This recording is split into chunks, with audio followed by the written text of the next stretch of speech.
Selamat pagi Bapak Ibu sekalian yang dikasihi Tuhan. Kita mengucap syukur pada Tuhan karena pada pagi hari ini kita boleh bersama-sama akan menikmati berkat daripada Tuhan.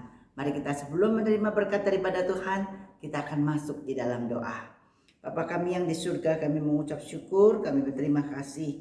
Kami pada saat ini, pada hari ini kami mau mendengarkan firman-Mu dan kami mau mendapatkan berkat daripada-Mu Tuhan. Kami berdoa, kami mengucap syukur di dalam nama Tuhan kami Yesus Kristus. Amin. Bapak Ibu sekalian yang dikasihi Tuhan, hari ini kita akan merenungkan satu tema, yaitu jangan abaikan Tuhan. Yang terambil di dalam Yesaya pasal yang ke-65, ayat yang pertama sampai 16, tapi saya akan bacakan buat Bapak Ibu sekalian ayat yang ke-12 saja. Aku akan menentukan kamu bagi pedang, dan kamu sekalian akan menekuk lutut untuk dibantai. Oleh karena ketika aku memanggil kamu tidak menjawab, ketika aku berbicara kamu tidak mendengar, tetapi kamu melakukan apa yang jahat di mataku dan lebih menyukai apa yang tidak berkenan kepadaku. Bapak Ibu sekalian yang dikasihi oleh Tuhan, kita mengucap syukur kepada Tuhan kalau hari ini kita boleh merenungkan sebagian firman Tuhan, yaitu jangan abaikan Tuhan. Bapak Ibu sekalian yang dikasihi Tuhan, kita di sini lihat pada saat saya merenungkan akan firman Tuhan pada pagi hari ini, saya teringat akan satu perasaan daripada Tuhan. Bagaimana perasaan kita jikalau kita diabaikan oleh orang-orang yang kita kasihi, orang yang dekat dengan kita. Diabaikan oleh suami, diabaikan oleh istri, diabaikan oleh orang tua, diabaikan oleh anak-anak kita, diabaikan oleh pimpinan di kantor, atau diabaikan oleh rekan sepelayanan. Bapak Ibu mungkin kita akan berkata, sakitnya itu di sini, ya sakit sekali. Diabaikan adalah salah satu kata yang sangat tidak diharapkan oleh siapapun juga. Karena diabaikan itu sama seperti keberadaan kita seseorang itu tidak dipedulikan atau tidak diharapkan. Bayangkan Bapak Ibu sekalian, kita tidak dipedulikan, kita tidak diharapkan oleh anak, oleh suami, oleh istri, oleh orang tua, dan bahkan kalau kita kerja di kantor oleh pimpinan di kantor. Dan kalau kita ada pelayanan di gereja, diabaikan oleh orang sepelayanan. Gimana? Dan pada saat ini kita boleh bersama-sama kita merenungkan. Tanpa sadar, mungkin dengan sengaja kita pun bersikap demikian dengan Tuhan. Kita mengabaikan dan bersikap masa bodoh terhadap Tuhan.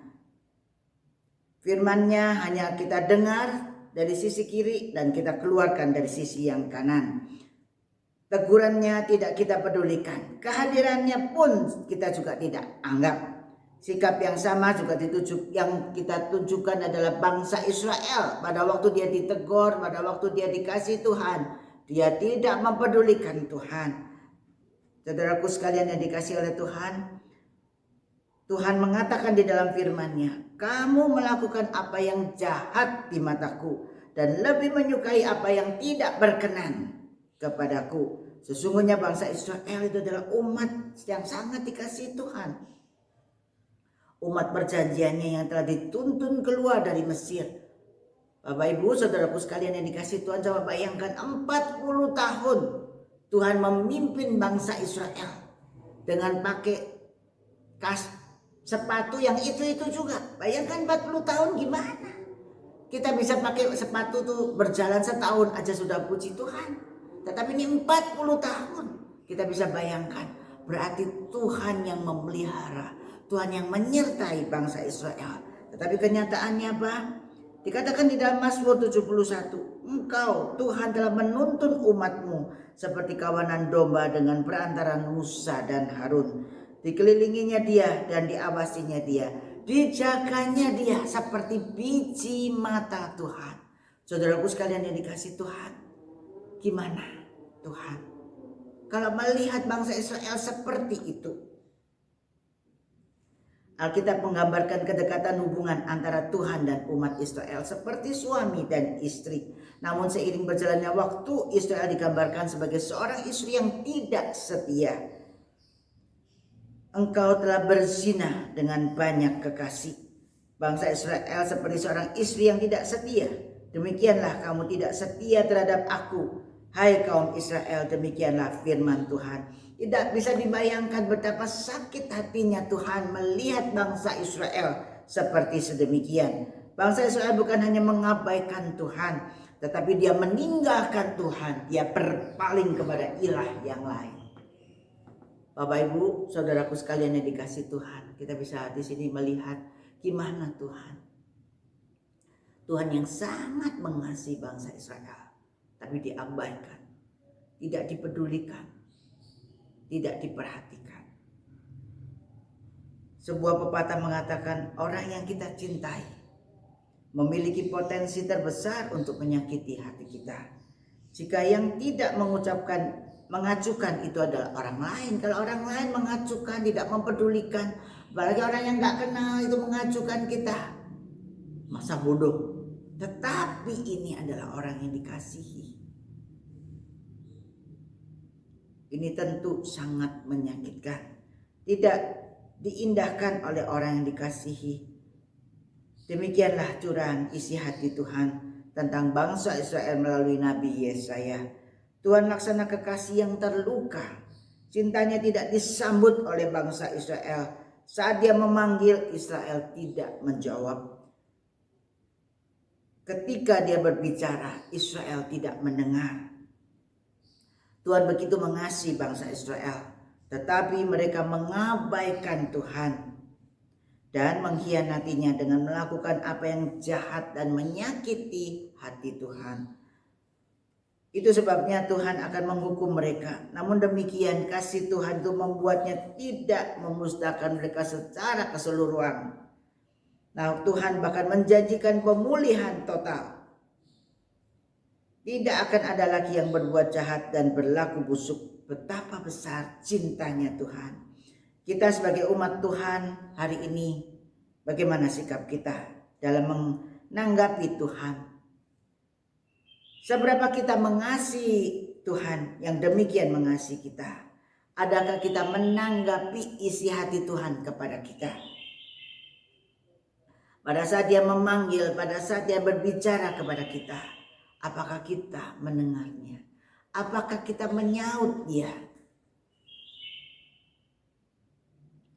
Ataukah kita lebih sering seperti bangsa Israel yang memilih mengabaikan Tuhan dan bertindak sesuka hati kita ketimbang kita menyenangkan hati Tuhan? Setiap dosa yang kita lakukan itu adalah satu wujud pemberontakan kepada Tuhan. Baik itu dosa yang kita katakan saya nggak sengaja, ataupun yang kita sengaja di dalam mulut bibir kita, di dalam pikiran kita, di dalam perasaan kita, atau di dalam tingkah laku kita, itu sangat menyakitkan hati Tuhan. Bapak Ibu saudara sekalian yang dikasihi Tuhan,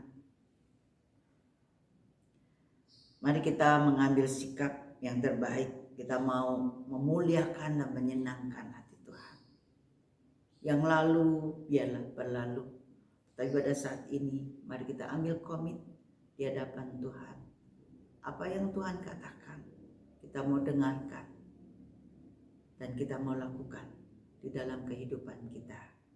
Sehingga Tuhan merasakan cinta kasih kita kepada Dia. Dan pada saat pandemi seperti ini, kita hanya punya satu pengharapan, yaitu hanya kepada Dia. Kita punya satu pengharapan untuk memohon kepada Dia.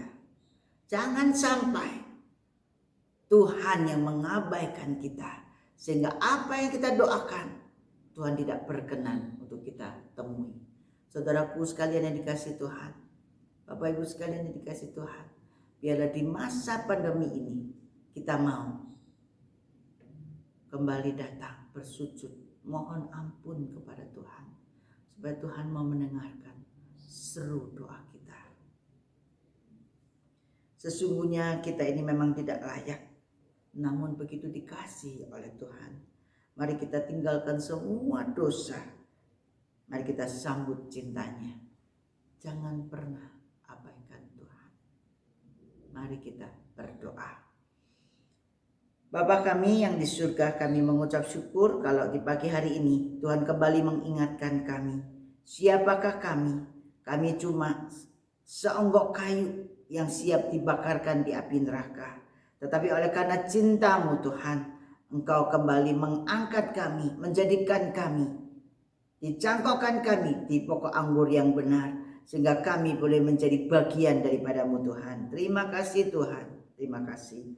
Dan biarlah ini mengingatkan kami betapa cinta-Mu kepada kami.